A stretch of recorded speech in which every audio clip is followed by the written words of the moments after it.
Welcome to Blue Talks.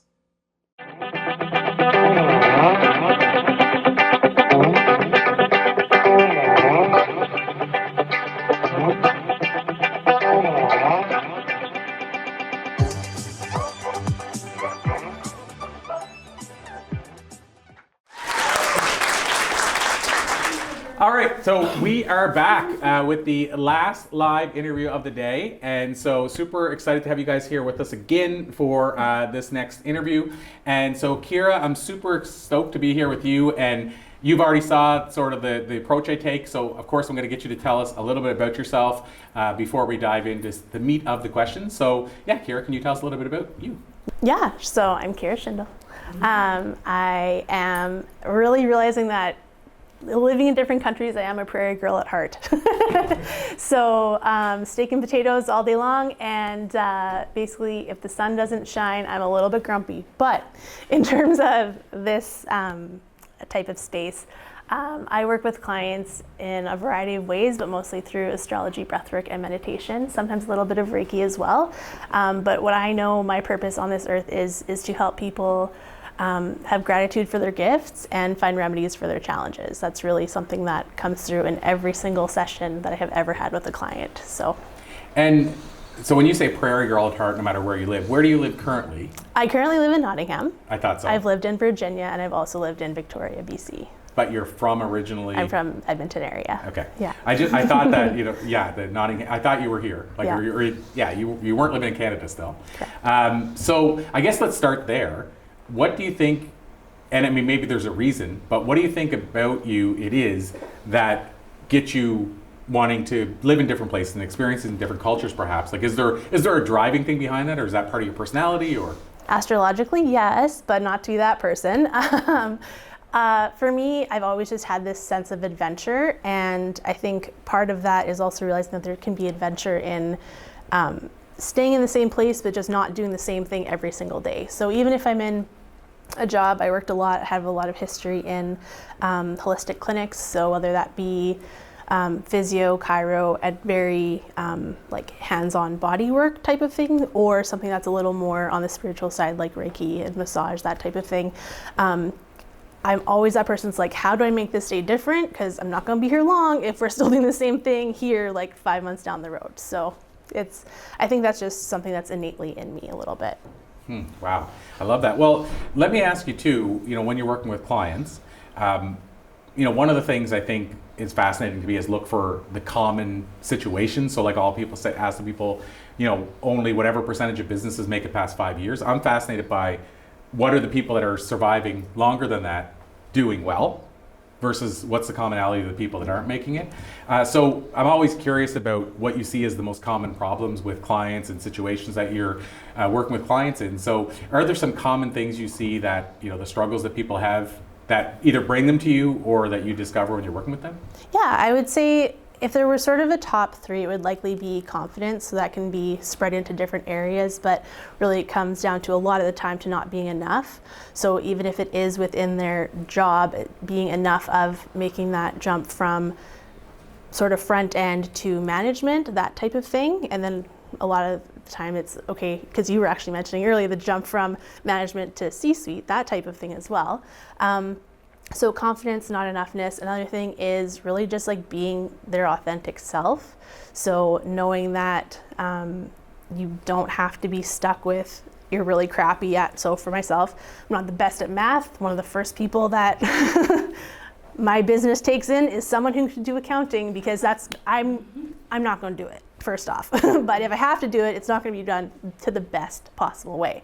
So really just finding in terms of like gratitude for the gifts, like what are you really good at? Like what are you enough of in your sleep? That's one of the things where it's like, I think a lot of time people take for granted the skills that they have because it's easy for them. It comes easily. So when I was working in those clinics, I'm a really good organizer, and it was just something that I easily did, and I almost got down on myself for being like, well, I could do this with my eyes closed, like why bother, type of thing. So I would say those would probably be the two, confidence and then just really standing true to who you are.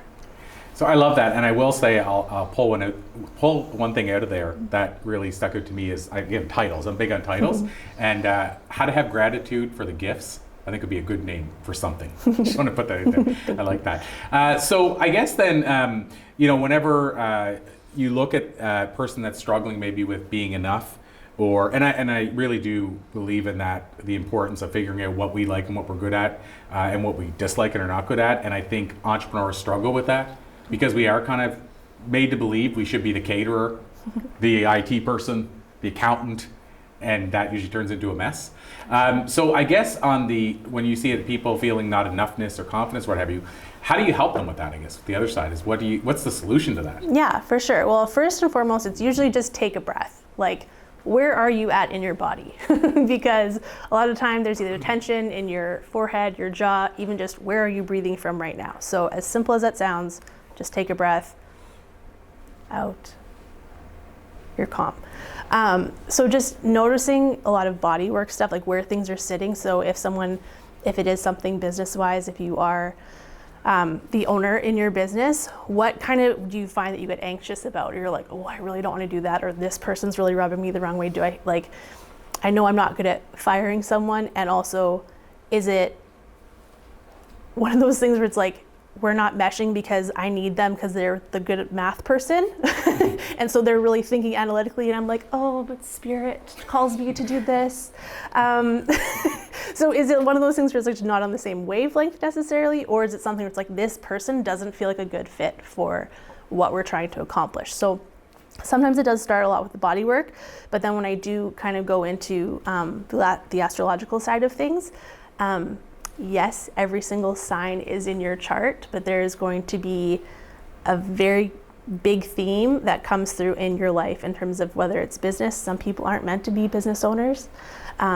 Some people are meant to have many relationships. Some people are meant to have X, Y, Z. You can throw anything in there, right? So whether you believe in astrology or not, I think it can still be tied to what your actual strengths are and fighting for your own path as well.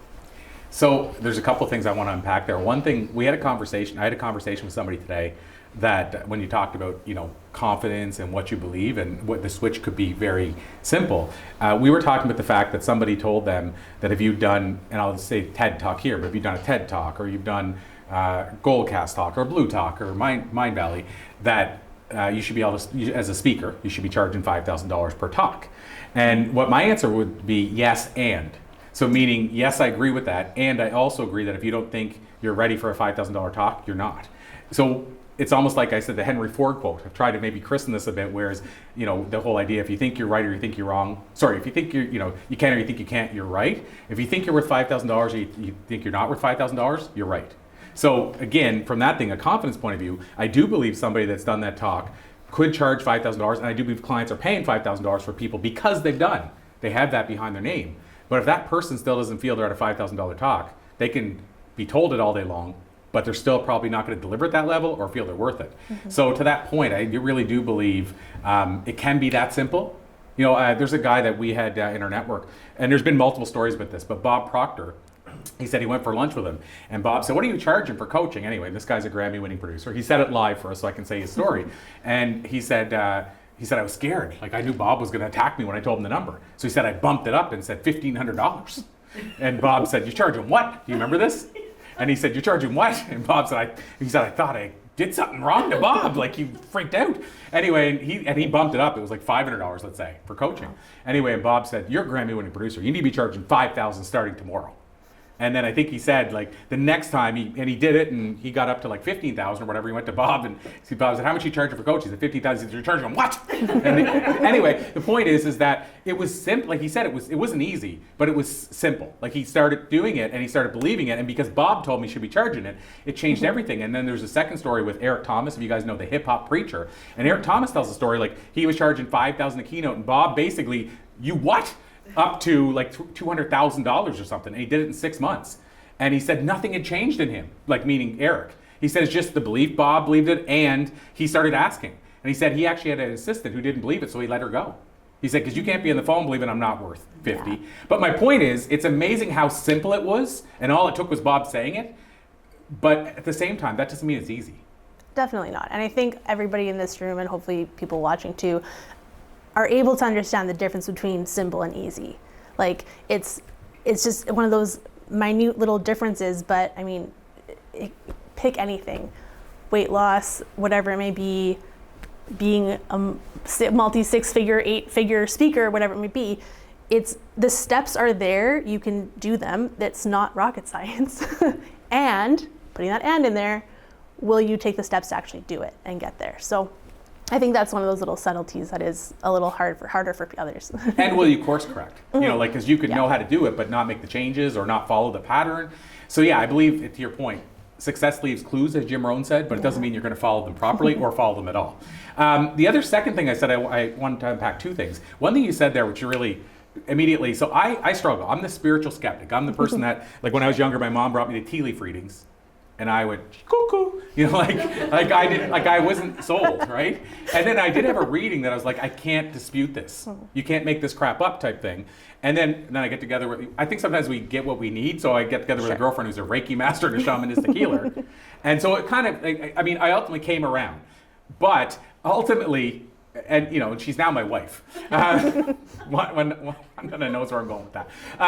But ultimately, I came around, but I still have that at heart. Meaning, I'm still like, I said to somebody in an interview one time, I said, you know, she said nothing's impossible. I said, I disagree. I said, you can't fly up to the moon right now, standing right here. And she said, I can astral. I didn't say astral project. I said, you can't physically climb to the moon back. I do believe there are some things that are.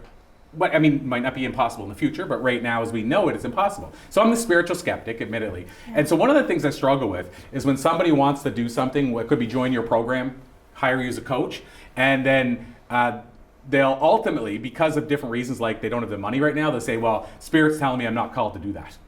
And I struggle with that sometimes because sometimes I feel like it's like, I'll make the spirit thing or universe align with what's going on in my life and then act like that's what happened. The universe told me not to. I saw somebody not long ago, and I will never out names or anything, but they signed up for one of our things and they paid for half and then they couldn't make the rest work. And I was like, no problem, we'll figure it out. But anyway, then I saw them post online saying, the universe told me now wasn't the right time, and I listened, and so otherwise I would have jumped and did it. But like, they couldn't do it. Like, so like, what I'm saying is, to me, that's not authentic. You know, so I guess my question, being somebody that is spiritual and stuff, what are your thoughts around that? Like, at what point do we separate the two and not just say, Spirit's telling me to do this, when sometimes it's like, no, logistics are telling you can't do this. 1,000%. But I'm sorry to be blunt. But and I love that you call it a spiritual skeptic, because those are my favorite type of people to work with. I actually prefer when people come to work with me and say, I don't believe any of this, and it's my opportunity to not come from a place of proving, it's just from a place of, hey, this is what I see about you. You can take it or leave it. It doesn't affect me at the end of the day. Now, when you say something like, oh, the universe told me to do it, or like whatever, I'm kind of like, that's tough for me, because I think our way that we like fall into patterns is really tough to get out of. So it's like searching for the next excuse. And if you can throw the universe in there, oh, hands clean, universe told you to do it or couldn't do it, right? So it's taking that part of accountability. So anytime that there's sort of challenges like that of, so for example, the person's like, oh, universe told me not to do it. I'd be like, okay, well, where are you feeling challenged when Corey's giving you that opportunity or inviting you into something? Is it feeling like it's a really like heavy thing for, like, where's the heaviness feeling? Oh, because I have kids, husband, wife, whatever it may be, all these external things. Okay, great. And how can you bring them into supporting you in moving that forward, right? So sometimes it's the spiritual skeptic part of it. I would say I'm a spiritual skeptic too. I have tons of friends and people in my community that have all these different titles, and that's why I struggle when people are like, oh, what do you do? I'm like, a lot of stuff, which I think we all do. But at the same time, it's like, who are you being is more important than what you're doing. Mm-hmm. So really at the end of the day, if you're gonna, like, for example, pay somebody for a medium reading and say that's all a bunch of hooey, they could have looked this up, whatever, then cool, that's your experience and that's what you're kind of agreeing to with that exchange. But when you do have I guess it would be an experience where you're like, it's undeniable, sometimes that's actually you being the universe telling you what you need to know. Right. It's just giving yourself that opportunity to be like, okay, everything else is quiet. What do I need to hear? And it's just coming through somebody else because you've given that opening. So, I mean, yes, and Sure. I'll share a validation of that. And so my whole thing is, yes, I have been and continue sometimes to be a spiritual skeptic. And at the same time, I see stuff and say, you can't make that crap up. Meaning like, so for example, and my wife and I, if we have a synchronicity journal and we write stuff, and if we showed you that, like what happens in a week for us, and it's more so since we got together, I think, but what happens in a week for us, I know people will be like, that didn't happen. One of those things happened in my whole life. You guys, that happened like 4 times today. And it's pretty wild. And there's the thing that you could say, well, you bought the red car, so now you see them more often? Or is it that there's more of them around? You can make that argument. But I'll give you an example just from our life recently. So, and she's open about me talking about these type of things, but my girlfriend's father I shared just passed like a week ago. And she was really close with him. I was really close with him. And there's all kinds of things we've had since then. I mean, you could say like the numbers that you keep seeing and stuff like that, and somebody could say we just notice them more now. There's those type of things. But then here's one for you. We had a guy that did a reading for her. His name is Mas. I'm actually going to interview him later this week in Spain. And he just did a big event there. And he's, if you're familiar with Joe Dispenza, he's kind of like Joe Dispenza, also meets top medium. And so he was actually getting on the call to talk about her son who has a rare disorder, and he said, I have some stuff to share with her about it. And it's pretty wild. Like he has a thing called MCAD, and he didn't know that. And he said, you know, he has eating stuff, and if you look up MCAS, whatever that is, MDAS or whatever. And so ultimately she looked it up and it's a thing, and he never knew he had MCAD, but like the spelling is almost identical, but that's random. But like he said, this is what's triggering him, and he said he's gonna get like allergic reactions, which he never met him, and he is. Like, so that kind of stuff. You could say, okay, that's pretty cool. Like we saw Lisa today and she nailed, like I was watching people's heads shaking, yes, I agree. And so there's that side, and of course we can always say, oh, you're gonna meet somebody with brown hair. You know, there's that side. But like what he did is he said to my girlfriend, he said, I feel like there was always a struggle with you and your mom, and you always were kind of like the kid that everybody said was older, acted older than they were and all that. And so all that stuff is true. But then what he said was, your mother has been hanging around. Like, so she's been gone X amount of years. She's been hanging around. And he said, do I have your permission to finally let her go? Like, let her go up to heaven. So, no, but here's what's wild. So he said that to her.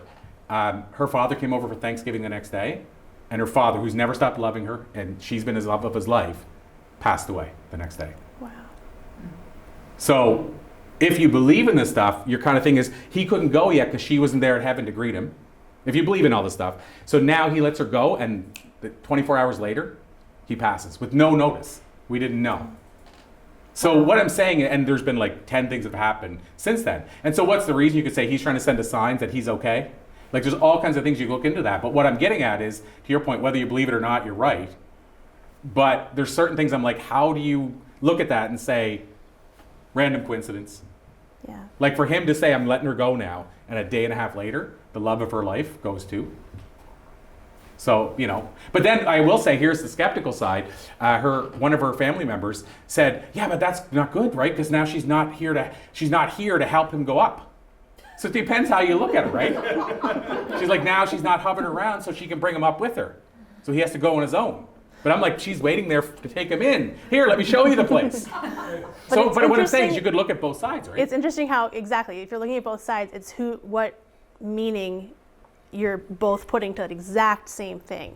I think that's what's most important, and really what, at the end of the day, the belief in the synchronicity is what's going to really bring, like, cement it in for you. So it's like, if you're like, wow, that was such a beautiful welcoming for him, I get the sense that you would be someone who generally is more positive in life, is open to difficult things, as hard as they may be, and also seeing how that can kind of transform through, whereas the other family member is likely someone who's really clinging on to a ton of energy in themselves anyway, and maybe just can't let the little things go.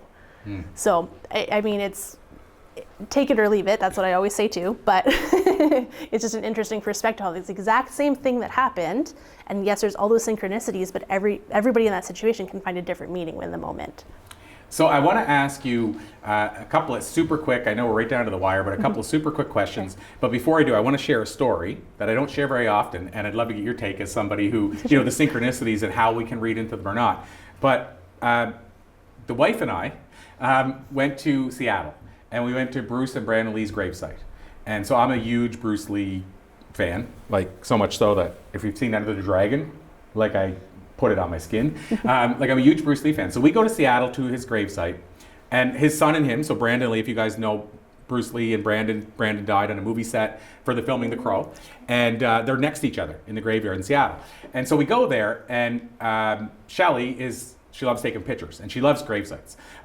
This is really random, part of the story, but her and I were, I started naming us like, what is it, Brangelina? Stuff like that. So I gave us a name like that, which she hated, and I called it Shory.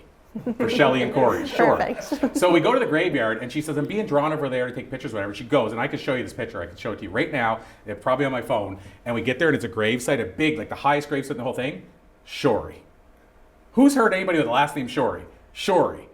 And so that was pretty trippy, because we literally, it was the week we were talking about it. So anyway, then she goes, I'm going to go over there. I'm feeling called over there, what have you. And I was still at Bruce and Brandon's gravesite. So she goes over to this gravesite down the way, and she goes, come over here. And she called me over, and I go over there, and there was a crow, like a live crow. But when she first saw it, she thought it was like somebody had put a crow on there. There's a meeting or whatever. But it was an injured crow, couldn't fly, had paint on its wings. So she got me to go get some stuff to wipe off his wings, and she does Reiki, if you guys are all familiar with it, energy work. So she made me take Sprocket back to the car, the dog, because he was like freaking out. You're taking my owner away from me. So the crow crawled in her hand, and she sat there. I got pictures of it. I think it's on her Facebook right now, holding the crow. And all the other crows were coming down, swooping at her, because they thought she was trying to hurt the crow, until they found out she wasn't. So she did that with the crow for an hour. And then we got pictures of the crow walking away and like looking back almost to go, see ya. And then a couple minutes later, he flew away. Wow. So that was pretty trippy. But after, like, as we were sitting there, I went, wait a minute. We're in the graveyard of the guy who died filming The Crow? And this all happens? And so what is that supposed to mean? I'm a fan of Bruce Lee and Brandon. But what I'm saying is, you could look at that whole story and say, that was just a weird coincidence. You could. But to me, I can't see how you could do that. You know, like, it's just so random. Like, she gets pulled into one area and it has the name I just made up. And then she gets pulled in another area and we find a crow that's injured and he saves him. So in the same graveyard, again, the guy who died, who was shot filming the movie The Crow. And we were on there because of my fandom over Bruce Lee. Like, so, oh, the other thing is, when we called, that's what time they were open till, they said they were open till like 4. This was like quarter after, like 4:30, and we were passing by, and we said the gate's still open. We went in. They didn't close the doors. And when we talked to the guy, he goes, oh yeah, we were supposed to go ahead and close the doors. We got busy in a meeting. So we shouldn't have even been in the graveyard. Like, what I'm saying is, you could assign no meaning to that at all, but for me, I can't find a way not to assign meaning to that.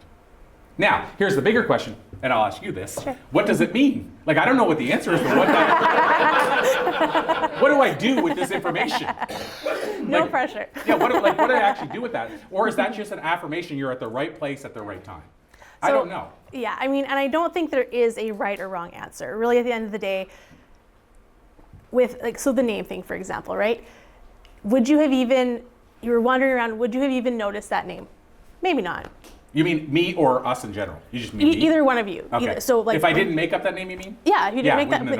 Wouldn't have noticed it. What would have still been there? That's my question. Would it have even been in that graveyard, or is that part of the universe that? I like to think that it still would have been there. Okay. But it's kind of the opportunity to pick up on a bunch of different little things, right? So it kind of ties back to how open are you to spirit world, and I don't mean that in a being spooky-tober, like demons and that type of thing. Yes, you have to take the light with the dark, and at the same time, if you, I believe, generally are a person who moves toward highest good for yourself and others in the world, that's likely what's also going to show up for you. So you guys could have been like, hey, you're like dragging her there, like I've been to things where I'm like, this is not a me thing, it's a you thing, it's fine. But it's like an opportunity to be like, okay, so this is something that you've really wanted to do. And it's just all these added things that are kind of confirmation that, like you're saying, you are in the right place at the right time. And it's kind of cool how all these little things, so even traveling here today, I was like, hey, gonna be up at 3:30, hopping on the train, it's 2.5 hours, great, no big deal. But I was like, I would love if just I didn't have anybody sit beside me. It would just be so fantastic. And the two people that looked at the seat were like looking at me, and I welcomed them with a smile, and they just walked past me. So it's like, I think there's a little bit of that energetic piece there too, where and obviously Shelley knows Reiki, she's Reiki master. So the patience of sitting there for an hour as well, that doesn't go unnoticed. Because you guys could have been like, hey, they're meeting around, they're 5 minutes over. Hey guys, we're closing in 5 minutes. Nope. She had the opportunity to sit there for an hour with this bird. So I think there's a lot of little things where, yes, you can ascribe no meaning to it, or you can ascribe all the meaning to it. It really, at the end of the day, is your choice. It's amazing. Well, Heidi sends pictures from flights to everybody, I think, because she almost always gets the middle seat empty next to her. Thanks. And she'll say, her words is, the seat gods are smiling on me today. But it's true. You get a lot of time. Like, I never get on a flight with nobody next to me, ever, and she gets on all the time. But I pay for the aisle seat, so I'm always in the aisle, I know that. But like, I got this last flight, I upgraded, they gave me the day of upgrade to economy premium, and when you do it the day of, the cost is way less. So anyway, I upgraded and all that stuff, and it's funny because how you can look at things, like, so I'm in the very front of the whole plane, basically, and I'm in this seat, and I got lots of leg room, and you know what my thing is? I get nowhere to put my bag that I'm gonna get stuff from. But anybody else would be like, this is awesome. And then I'm thinking the flights, because they're always taking bags out, and mine's a knapsack. And because I'm the only guy that has no row, I'm thinking they're gonna sure say, whose is this? Oh, well, we gotta take your other bag, and I don't want that. Take your other bag and check it in. I go carry on for a reason, because they only give me an hour to get from one flight to the next. So it's funny how, like, I'm a very positive person, but that thing, that smallest thing, it's like, I have to give up my bag? But I should be like, I should be grateful that I can actually afford to get here with no extra, I can sleep, which I can't do on planes. I can't sleep on planes. But I should be happy that this is awesome, bigger seat and everything, but I'm still focused on that freaking bag. So what I'm saying is, again, it's all how you look at it, right? I know that this is an awesome, like that's an awesome experience. I should be happy with this and everything else, but I still get that weird mentality of that. So again, I think it's, if you believe you can do it or can't, you're right. Yeah. If you believe that's good or bad, you're right. I also think it's about finding magical moments throughout the day too. Like, that's just kind of the next level. Like, there's gratitude for, oh my gosh, your perspective on like the bag thing, because that would be me too. I'm like, my dad taught me you get on the plane at a certain time and a certain strategy, all this stuff, so your bag is with you at all times. But to be like, your backpack is taken out and it's moving to the back of the plane and you're at the front of the plane. No, thank you. Well, that's the kind of mentality, I guess. So I know we're at the end. My last question, I'll ask a double question of how can we learn more? And then the last one I want to ask you, because I did want to ask one more separate question, is how do you define success? So 2 questions in one. What does success mean to you, and how can we learn more? So I define success, totally personal. Really, for me, it comes down to living with purpose, but understanding that your purpose can change and shift. I don't believe that it is one big thing that you're just supposed to find. If it was, I'm screwed. Really, at the end of the day, success for me is, are you kind? Do you love with your whole heart? And are you giving back in a way that is aligned with you? So I know for myself, I'm definitely more successful than I was 5-10 years ago, and I have so much more success to share and coming my way. So yeah. Amazing. And then if people want to connect with you, where would you send them? Sure. Yeah. So my primary spot is my website, KeiraSchindel.com. I have a contact form on there, and anybody listening to the podcast now or later in this room, I actually have a Blue Talks meditation just for Corey's listeners. So if you go to my contact form, type in Blue Meditation, that's all you need to do. I will get that over to you. So yeah, website primary, and then I'm on Instagram as well, Keira.Schindel. Amazing. Keira, it's been an absolute pleasure. Thank you so much. I appreciate it. Thank you, everybody. Thank you. Bye-bye. Good one. Awesome.